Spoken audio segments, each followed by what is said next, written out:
বন্ধুরা, বায়োলজি ক্লাসরুমে সবাইকে স্বাগত। আমরা গত কয়েকটা ভিডিও ধরে আলোচনা করছি অ্যান্টিজেন নিয়ে। আমরা আলোচনা করেছি অ্যান্টিজেন কি, অ্যান্টিজেনের সঙ্গে ইমিউনের সম্পর্ক এবং অ্যান্টিজেনের প্রকারভেদ বৈশিষ্ট্য নিয়ে। আজ আমরা আলোচনা করছি অ্যান্টিজেনের শ্রেণীবিভাগ নিয়ে, বলতে পারো যে অ্যান্টিজেনের প্রকারভেদ নিয়ে। আমরা এখানে অ্যান্টিজেনটাকে শ্রেণীবিভাগ করছি বা প্রকারভেদ করছি কার উপর ভিত্তি করে? না, অ্যান্টিজেনকে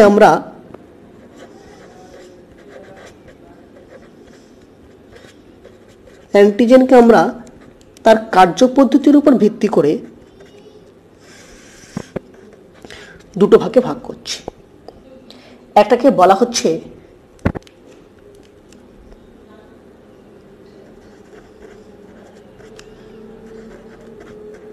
থাইমাস অনির্ভর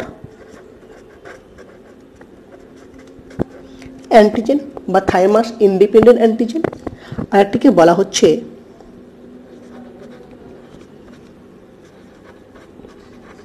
থাইমাস নির্ভর অ্যান্টিজেন বা থাইমাস ডিপেন্ডেন্ট অ্যান্টিজেন। আমরা সেই থাইমাস ইন্ডিপেন্ডেন্ট এবং থাইমাস ডিপেন্ডেন্ট অ্যান্টিজেনটাকেই বোঝার চেষ্টা করি। ঠিক আছে, প্রথমে আমরা আসছি। ধরো এটি হচ্ছে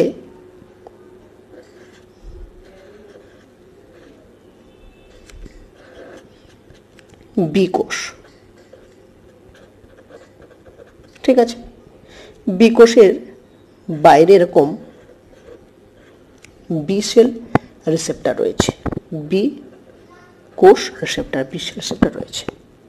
এবার যদি দেখা যায় যে আমাদের শরীরের মধ্যে অ্যান্টিজেন প্রবেশ করেছে, যদি অ্যান্টিজেনটা অপ্রোটিন অ্যান্টিজেন হয়, নন প্রোটিন অ্যান্টিজেন হয়, তাহলে কি হয় না, অ্যান্টিজেনটা এটা হচ্ছে আমাদের অ্যান্টিজেন।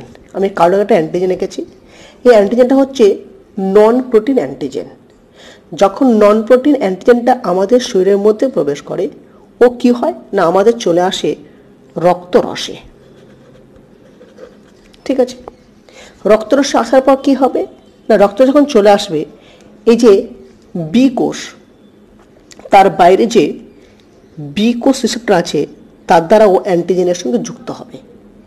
যখনই অ্যান্টিজেনের সঙ্গে যুক্ত হবে, এর সঙ্গে সঙ্গে প্রলিফারেট করবে, ডিফারেন্সিয়েট হবে, গিয়ে তৈরি করবে দুটো কোষ।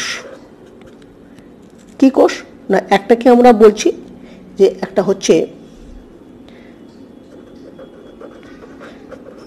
স্মৃতি কোষ বা মেমোরি কোষ, এবং আরেকটি তৈরি করছে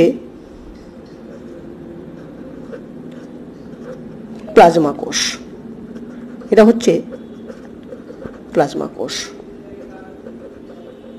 প্লাজমা কোষ কি করে না, প্লাজমা কোষ এরপর ক্ষরণ করে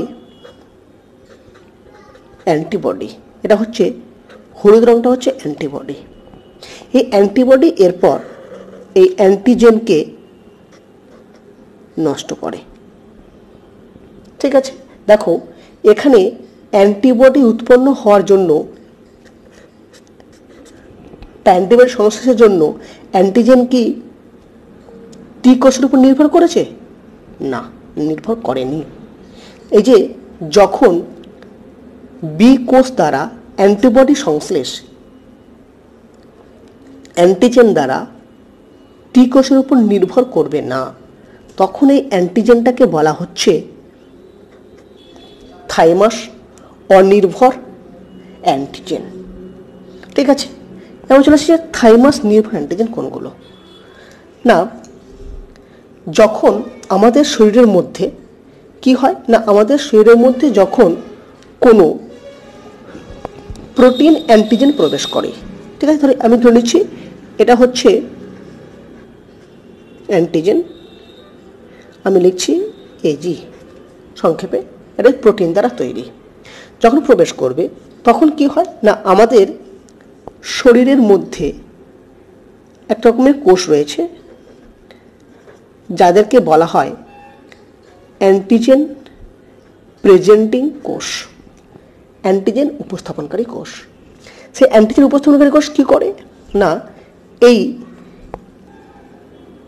অ্যান্টিজেনটাকে ভিতরে নেয় ফ্যাগোসাইটোসিস পদ্ধতিতে, তাকে চূর্ণ বিচূর্ণ করে, করার পর কি করে না এই অ্যান্টিজেনের খণ্ডকে ও কি করছে না অ্যান্টিজেনের খণ্ডটাকে এরপর ও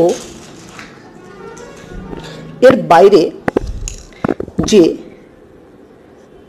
এমএসসি মলিকিউল আছে, এমএইচসি মেজর হিস্টোকম্প্লেমেন্টারি মলিকিউল আছে, তার সাহায্যেও বায়োটাকে প্রেজেন্ট করছে। ঠিক আছে, এটা অ্যান্টিজেনের ফ্র্যাগমেন্টটাকে প্রেজেন্ট করছে।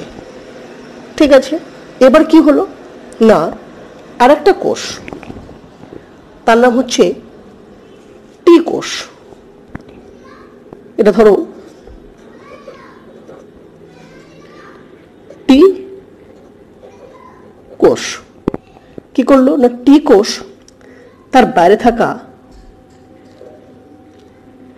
টি কোষ রিসেপ্টর এর দ্বারা এমএসসি মলিকিউল এবং সিডি মলিকিউল এর দ্বারা এই অ্যান্টিজেনটাকে রেকগনাইজ করলো, চিনতে পারলো। সঙ্গে সঙ্গে কী হবে না সঙ্গে সঙ্গে এই যে টি কোষ এ প্রডিউস করবে একরকম স্মৃতিকোষ, ইফেক্টর কোষ তৈরি করবে। সেই ইফেক্টর কোষ সিক্রেট করবে কি না এফেক্টর সিক্রেট করবে এক রকমের মলিকিউল, তার নাম হচ্ছে সাইটোকাইনিন। ঠিক আছে, সিক্রেট করলো। সাইটোকাইনিন সিক্রেট করার পর কি হবে না এখানে যে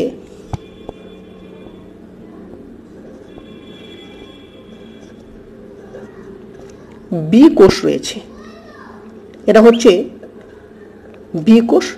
এই সাইটোকাইনিন এসে বি কোষকে উদ্দীপিত করবে, সঙ্গে সঙ্গে একই রকমভাবে স্মৃতিকোষ প্লাজমা কোষ তৈরি করবে এবং সিক্রেট করবে কি না এই বি কোষ সিক্রেট করবে অ্যান্টিবডি এবি। এরপর এই অ্যান্টিবডি এই অ্যান্টিজেনকে বিনষ্ট করবে। তাহলে এখানে দেখো এই অ্যান্টিবডি প্রোডাকশনের জন্য অ্যান্টিজেন কিন্তু টি কোষকে প্রথমে স্টিমুলেট করেছে, তারপর টি কোষ বি কোষকে স্টিমুলেট করে অ্যান্টিবডি সিনথেসিস করিয়েছে। তাহলে এখানে বলতে পারি যে এই অ্যান্টিজেন অ্যান্টিবডি বি কোষ দ্বারা সংশ্লেষণের জন্য টি কোষের উপর নির্ভর করছে। তখন এই অ্যান্টিজেনটাকে বলা হচ্ছে থাইমাস নির্ভর অ্যান্টিজেন। কারা হচ্ছে না থাইমাস নির্ভর অ্যান্টিজেন হচ্ছে যে কোনো